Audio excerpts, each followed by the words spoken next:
क्या फैज हमीद का court martial Imran Khan के खिलाफ एक नया फंदा है? जनरल रिटायर्ड फैज हमीद पर कौन से इल्जामात साबित होने पर कोर्ट मार्शल की कार्रवाई का आगाज किया गया? इमरान खान से जनरल रिटायर्ड फैज हमीद ने रिटायरमेंट के बाद कब कब राब्ता किया, उन रवाबित के साबित होने पर क्या होगा? कोर्ट मार्शल की कार्रवाई का तरीकाकार क्या होता है और उसमें क्या सजा मिलती है? फैज हमीद पर जिस हाउसिंग सोसाइटी के मामलात में मुदाखलत का केस था, उसका क्या बना था?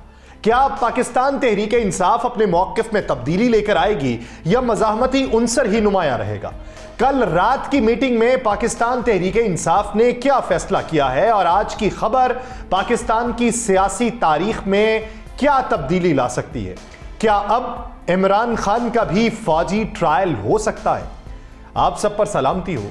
मैं यासिर रशीद हूं और आप देख रहे हैं 92 डिजिटल। इब्तदा में उठाए गए तमाम सवालों का अहाता इसी वीलॉग में होगा, लेकिन बिलतरतीब आज की खबर। ISI के साबिक सरबरा lieutenant general retired Faiz Hameed को बाज़ाब्ता तौर पर चार्जशीट किया गया। मैं आपको मुख्तलिफ अदवार की खबरें बताऊंगा, कड़ियों के साथ कड़ियां आप खुद जोड़िएगा। पाक फौज के शोबा ताल्लुकात आमा ESPR के मुताबिक फैज हमीद के खिलाफ फील्ड जनरल कोर्ट मार्शल की कार्रवाई शुरू कर दी गई और फील्ड जनरल कोर्ट मार्शल के अगले मरहले में फैज हमीद को बाज़ाब्ता तौर पे चार्जशीट कर दिया गया। इंटर सर्विसेज पब्लिक रिलेशन के मुताबिक इन चार्जेस में सियासी सरगर्मियों में मुलव्वस होना, ऑफिशियल सीक्रेट एक्ट की खिलाफ वर्जियां करते हुए रियासत के तहफ़्फ़ुज़ और मवाद को नुकसान पहुंचाना, इख्तियारात और सरकारी वसाइल का गलत इस्तेमाल करना और अफराद को नाजायज नुकसान पहुंचाना शामिल है। फील्ड जनरल कोर्ट मार्शल के अमल के दौरान मुल्क में इंतशार और बदअमनी से मुतल्लिक पुरतशद्दुद वाक़यात में फैज हमीद के मुलव्वस होने से मुतल्लिक अलहदा तफ्तीश भी की जा रही है और ISPR के मुताबिक उन पर तशद्दुद और बदअमनी के मुतअद्दिद वाक़यात में 9 मई से जुड़े वाक़यात भी शामिल तफ्तीश हैं। उन मुतअद्दिद पुरतशद्दुद वाक़यात में मज़मूम सियासी अनासिर की ईमा और मिली भगत भी शामिल तफ्तीश है। फील्ड जनरल कोर्ट मार्शल के अमल के दौरान lieutenant general retired Faiz Hameed को कानून के मुताबिक तमाम कानूनी हुकूक फराहम किए जा रहे हैं। पाक फौज ने इंटर सर्विसेज इंटेलिजेंस के साबिक सरबराह lieutenant general retired Faiz Hameed को 12 अगस्त को फौजी तहवील में लिया था। 12 अगस्त 2024 यानी आज से 4 महीने पहले यह मामला शुरू हुआ, जिस दिन यह खबर मिली कि पाक फौज ने जो इंटर सर्विसेज इंटेलिजेंस के साबिक सरबराह lieutenant general retired Faiz Hameed को फौजी तहवील में ले लिया। पाक फौज के शोबा ताल्लुकात आमा ने 12 तारीख को यह बात की, आज से 4 महीने पहले 12 अगस्त को, कि lieutenant general retired Faiz Hamid के खिलाफ पाकिस्तान आर्मी एक्ट की दफात के तहत मुनासिब इंजबाती कार्रवाई का आगाज हुआ। कहा गया कि सुप्रीम कोर्ट के अहकामात की तामील करते हुए तफसीली कोर्ट ऑफ इंक्वायरी की गई। इंक्वायरी पाक फौज ने फैज हमीद के खिलाफ टॉप सिटी केस में शिकायत की दुरुस्तगी का पता लगाने के लिए की। फैज हमीद के खिलाफ रिटायरमेंट के बाद पाकिस्तान आर्मी एक्ट की कई खिलाफ वर्जियां साबित हो चुकी और यह भी कहा गया कि लेफ्टिनेंट जनरल फैज हमीद को फौजी तहवील में ले लिया गया और उनके खिलाफ फील्ड जनरल कोर्ट मार्शल का अमल शुरू कर दिया गया। और उस दिन यह भी बताया गया कि गुज़श्ता दिनों ही यानी 12 अगस्त से पहले ही इंटर सर्विसेज इंटेलिजेंस के साबिक director general lieutenant general Faiz Hamid के खिलाफ इंक्वायरी शुरू कर दी गई थी और अफवाज पाकिस्तान ने निजी हाउसिंग सोसाइटी के मालिक की दरखास्त पर यह इंक्वायरी कमेटी बनाई थी। इस गिरफ्तारी के बाद वफाकी वज़ीर दिफा ख्वाजा आसिफ ने कहा था कि 9 मई में जनरल फैज हमीद का किरदार हो सकता है, लेकिन यह अकेले फैज हमीद का काम नहीं होगा। उस दिन सेनेटर फैसल वावडा ने कहा था कि बुर्ज गिर गया, क्रेडिट आर्मी चीफ को जाना चाहिए, PTI यतीम हो गई, अब उसके रहनुमा मीठी बातें करते नजर आएंगे।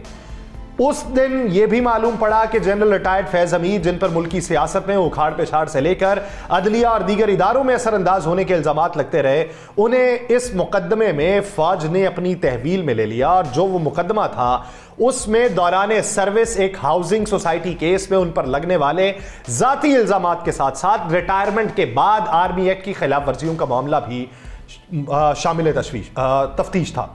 अच्छा, जब यह खबर मंजर आम पे आई कि एक हाउसिंग सोसाइटी में मुलव्वस होने की बात है, तो उसके बाद लोग खोजने लगे कि टॉप सिटी हाउसिंग केस क्या है।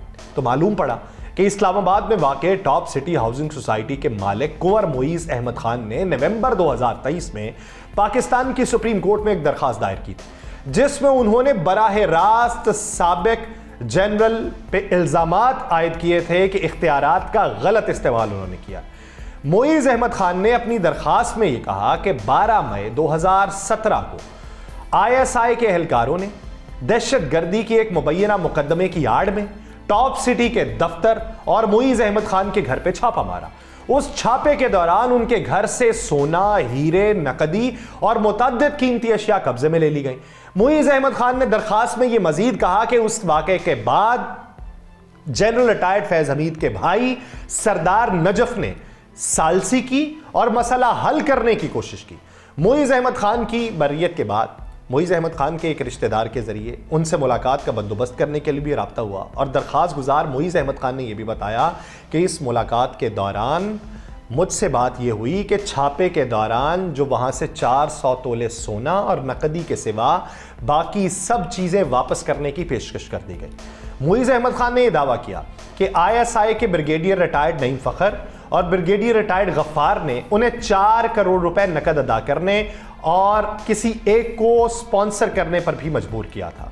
सुप्रीम कोर्ट में कुंवर मोईज़ अहमद खान की इस दरखास्त पर समाअत जो थी वो चीफ जस्टिस काजी फायज़ ईसा, जस्टिस अतर मिनल्ला और जस्टिस अमीनुद्दीन पर मुश्तमिल बेंच ने की। उस बेंच ने lieutenant general retired Faiz Hamid के खिलाफ तहकीकात का हुक्म दे दिया, जिसके बाद पाकिस्तानी फौज ने अप्रैल 2024 में तहकीकात के लिए कमेटी बना दी। मोईज़ अहमद खान की दरखास्त पर चीफ जस्टिस काजी फायज़ ईसा की सरबराही में 3 रुकनी बेंच ने समाअत की और 9 नवंबर को दरखास्त गुजार को साबिक DG ISI और उनके मुआविनीन के खिलाफ शिकायत के अजाले के लिए वजारत दिफा समेत मुतल्लिका फोरम से रुजू करने का हुक्म दिया। यानी आज से 1 साल 1 महीना पहले अदालत ने यह भी निशानदही कर दी कि दरखास्त गुजार बदनीयती पर मबनी मुकदमा चलाने पर जनरल रिटायर्ड और दीगर रिटायर्ड ऑफिसर्स के खिलाफ सिविल या फौजदारी अदालत में भी केस दायर कर सकता है। पाकिस्तान आर्मी ने सुप्रीम कोर्ट ऑफ पाकिस्तान के चीफ जस्टिस काजी फायज़ ईसा और उनके साथी जजेस पर मुश्तमिल जजेस की हिदायत पर मिनवन अमल किया और एक मेजर जनरल की सरबराही में एक आला सतह की कमेटी जो है वो कायम कर दी और ये इंक्वायरी 17 अप्रैल 2024 को तश्कील दी गई ताकि जनरल रिटायर्ड फैज हमीद के खिलाफ दावों की हकीकत की जा सके। फिर ये जो खबरें मंजर आम पे आई तो इन खबरों के बाद बानी पाकिस्तान तहरीक इंसाफ इमरान खान को अडियाला जेल में यह खबर मालूम पड़ी तो उस दिन बानी PTI के हवाले से खबर यह थी कि उनका कहना था मैं मुतालिबा करता हूं कि जनरल रिटायर्ड फैज हमीद का ओपन ट्रायल किया जाए, ओपन ट्रायल में मीडिया को कवरेज की रसाई दी जाए। उन्होंने कहा फैज हमीद का ओपन ट्रायल से मुल्क का फायदा होगा और पाकिस्तान तरक्की करेगा। लेकिन उस मामले के ऊपर सिक्योरिटी जराए ने सख्त रद्द अमल दिया। सिक्योरिटी जराए के मुताबिक बानी PTI बताने वाले कौन होते हैं कि फैज हमीद का ट्रायल ओपन कोर्ट में होगा या नहीं। उन्होंने कहा कि अगर बानी PTI का इस मामले में ट्रायल हुआ तो तसल्ली रखें, ओपन ही होगा, सारी दुनिया को पता चलेगा कि बानी चेयरमैन क्या करता और करवाता रहा। इस जवाब के बाद फिर यह बातें होने लगी कि इमरान खान के साथ क्या यह मामला जुड़ सकता है। तो 22 अगस्त 2024 को जनरल रिटायर्ड फैज हमीद की गिरफ्तारी के 10 दिन बाद जनरल रिटायर्ड फैज हमीद और इमरान खान के रवाबित के हवाले से खबर आती है। खबर यह मिलती है कि इमरान खान को इशारे मिल गए हैं कि फैज हमीद की गिरफ्तारी हुई है और इस सारे मामले में वो जुड़ चुके हैं। और सारे मामले की टाइमलाइन को अगर देखा जाए तो ये बात वाज़े तौर पे पता लगती है कि जनरल रिटायर्ड फैज हमीद इमरान खान से एक ब्रिज यानी तीसरे फर्द के जरिए राबिते में थे और वो फर्द उस खबर देने वाले की मालूमात के मुताबिक जेल के डेप्यूटी सुपरिटेंडेंट थे।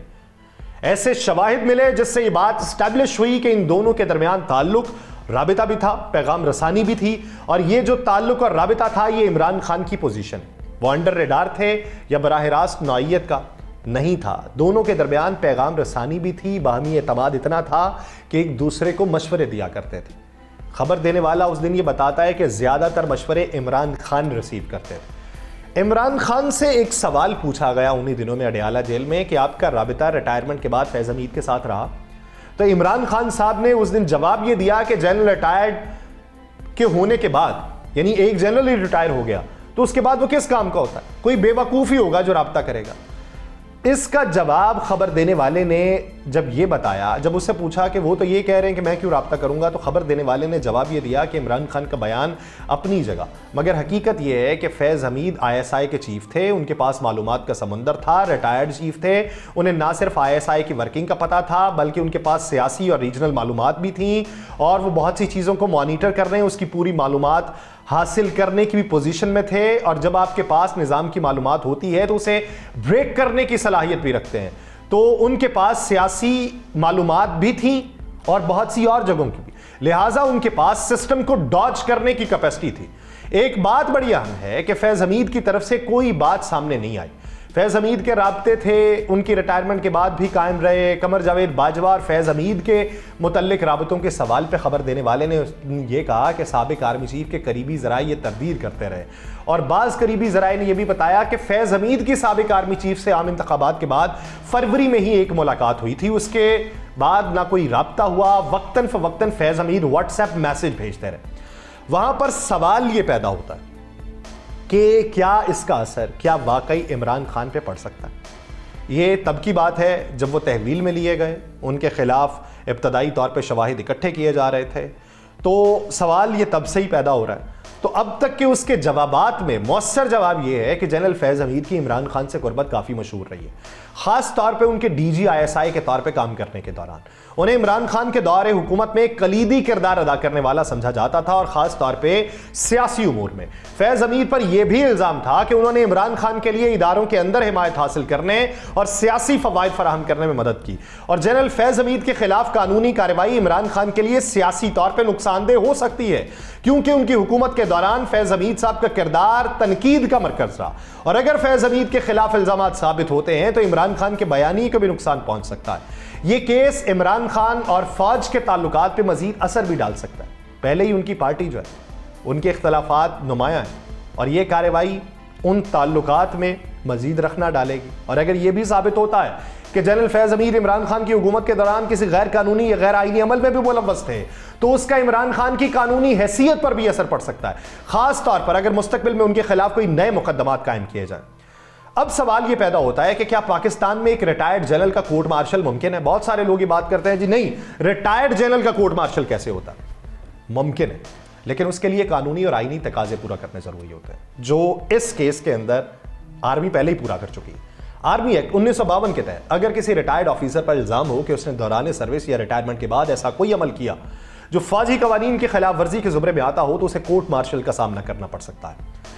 यह वजाहत करती है आर्मी एक्ट की दफा 2(1)D के रिटायरमेंट के बाद भी ऐसे अफराद को आर्मी एक्ट के तहत एहतसाब के दायरे में लाया जा सकता है, खास तौर पर अगर इल्जामात कौमी सलामती, खुफिया मालूमात के अफशा करने या किसी दीगर संगीन जुर्म से मुतल्लिक हो।